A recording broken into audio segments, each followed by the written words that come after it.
The dog poop is over.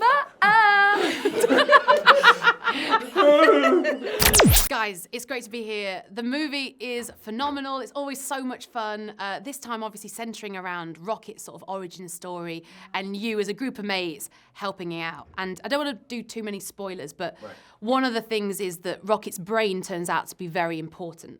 Yeah. And so a question to you two, right? If someone was coming for your brain, because it has one thing in there that's so specialist to you, you're so good at it that they want it, what would it be? I'll start with you, Chris. I mean, what don't I have? I think they're coming for me because I have the capability in this amazing brain to just not be able to find my keys. Oh. I don't know where if it ain't wiggling, I can't see it. So they probably want to study that to try to help every wife who has to constantly tell their husbands, it's in your pocket. Did you check your pocket? Did you check the dresser? Did you check one of the 3 places that... Oh, you mean those keys? Yeah. Right there in front of you? You guys have an eerie ability to see something that's not wiggling. Is that your special power, Zoe, or what would they come for your... Yes, I do. I do have a photographic memory, and I do have a husband like Chris Pratt at home, who can't remember where he, put a kid somewhere. Yeah. But I make a lot of lists. I live in the lists of life. So I make a list of what we're gonna do between the hours of 7 a.m. and 11 a.m. And I like accomplishing those lists. And I never used to be that way. So that would be a very important thing that maybe my husband and Chris Pratt can benefit from. You take a little bit of that brain, pop it in, it might... Just lists. Oh, I'd be unstoppable. Yeah. And I would want to get from your brain just mastering improvisation. You have the ability to walk in a room, clock 7 things or 7 people, and weave a whole monologue in 5 minutes that has everybody rolling. Oh, that's so sweet. I would definitely take that from him. I love that. There's a great moment in this movie where your character doesn't remember Peter. It's an awkward moment where obviously you were together and now, she doesn't remember him. So I thought in real life, you two are good friends. If Zoe were to forget who you are, Chris, what would be the thing that would go, oh, it's you, it's Chris? Oh. How would you remind her who you are? That's a great Is there a story? question. I feel like if I ever forget who you are, call my husband and tell him he has to take me to the doctor. Yeah, yeah. If she forgot who I was, I'd be like, so, hi, Miss Saldana. I'm going to call. Marco, you got to get over here. Man. Immediately. Something's off. I would definitely call your wife. Yeah. There's so many gross, tentacle, slimy things in this movie where you're just constantly going, oh, what's going on? A lot of times, though, in real life, I feel like it's just the basic things that can give you the ick or that can give you the creeps. Do you have either of you, irrational phobias or stuff that you you hate? Mine is one that I think everyone hates, but I hate it to a degree that I won't walk in the yard at night. Dog poop. Like you wouldn't believe. I don't mess with dog poop. I literally have found things on the ground that 100 people walk past because I'm scanning just in case there's dog poop. I'm like, wallets. Someone's like, you always find wallets. I'm like, because I'm scanning for dog poop, and I pick up nope. Did you have a bad experience, Chris? With dog poop? Oh my God. It's generational trauma. Generational trauma.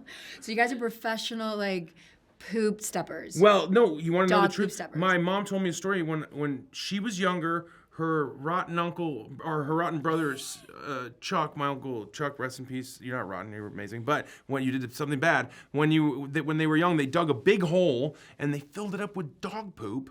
And then they put sticks over it and twigs and grass. And my mom really wanted to go play in their fort, and they finally let her come to the fort. Oh my and they God. walked her over the pit of poop. No. And she fell into the pit of poop. And so I do honestly think I have generational trauma. You know what, dog Chuck? poop. I hope you paid your debt. That is an awful thing to do, Chuck. Not Just a kidding, good Uncle Chuck. We brotherly love thing you. to do. Not a nice thing. Also, Zoe, we have to talk about, obviously, the makeup in this movie is phenomenal. And your character, the green face paint, or I'm sure it's more clever than just face paint, but it's so clever and it's so realistic. But I was thinking, when I used to fake tan, right? When I first started out, I'd do everything because you want to look great. And then you get a bit lazy and you do what's on show. You do your head, your neck, maybe wrist, ankles. That's it. Is that how it gets That's by the third it. movie? Yeah. That's it. I am not a thespian, girl. Like, I will never do the whole Monty thing. No. It was literally, if there was one finger that was covered in a glove, I'm like, don't do the finger. Like, are you sure? Maybe. I'm like, no. If that finger, nobody's gonna see that finger, don't cover that finger. Right. Because it's that green paint, yeah, it was a challenge. Did it take a long time to get off? No, it's easier to come off. It was harder to put on because it's a process that goes in stages. You have how to many glue hours the to put on prosthetics. and how many hours to take off?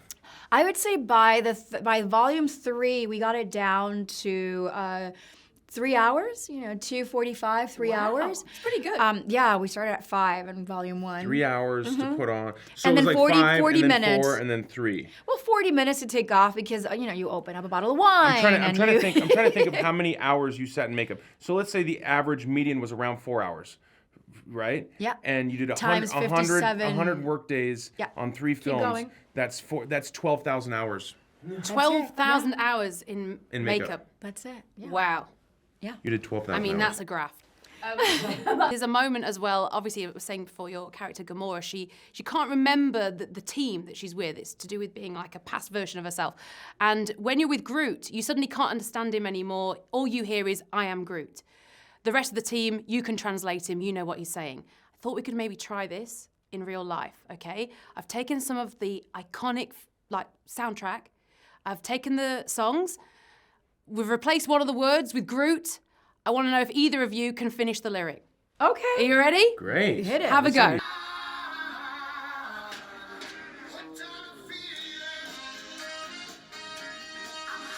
I'm high on Groot. I'm high on believing. Hi, I'm believing. Let's see. That Is you're it in right? love with... Come on, you have to do harder. Hooked on a feeling. I'm high on believing da, da, da, that you're the one. Oh, that you're in love with me. Definitely got that one. Okay, let's try the next song.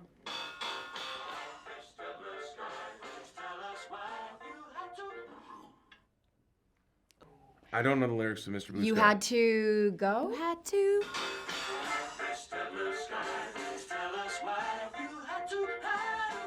You had to hide away away. for so long. So long. I've That's never one of the songs heard that I would never know the lyrics to, but I know the Ever. melody to. Yeah, it's just such an anthem.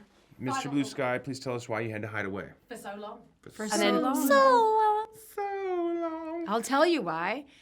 He didn't want to step on dog poop. That is the true Right story. away. That's the true story. Final one from the most recent one. Fast for your mother. Fast for your father. Father? Yeah. Brothers, your sisters and your brothers.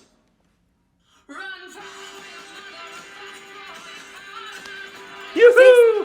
Florence Sisters and the and Machine's brothers. So good. This Yeah. is a great song. Her new Isn't it? album is so good too. It was such a surprise getting that at the end. The dog poop is It's over. The dog poop. Well, look, guys, it's been such a pleasure. The film is brilliant. Everyone needs to go and see it. But thank you once again for being such just great guests. Oh, thank you for having us. So much. So much fun.